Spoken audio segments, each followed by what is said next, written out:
Mbunge wa Minnesota, Ilhan Omar, alimkosoa hadharani Rais Donald Trump wakati wa hotuba rasmi ya kitaifa bungeni, hatua iliyosababisha mvutano wa wazi ndani ya ukumbi na kuvuta umakini mkubwa wa wabunge na umma. Katika sehemu ya hotuba iliyohusu sera za uhamiaji na usalama wa mipaka, Trump alitoa kauli kali kuhusu wahamiaji na mwelekeo wa sera za shirikisho.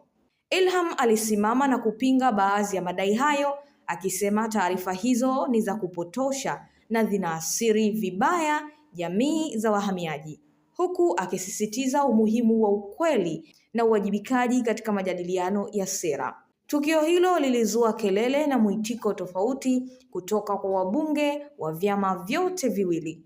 Baadhi waliona hatua ya kupinga hadharani kama ishara ya msimamo wa kisiasa unaolinda makundi yaliyo hatarini.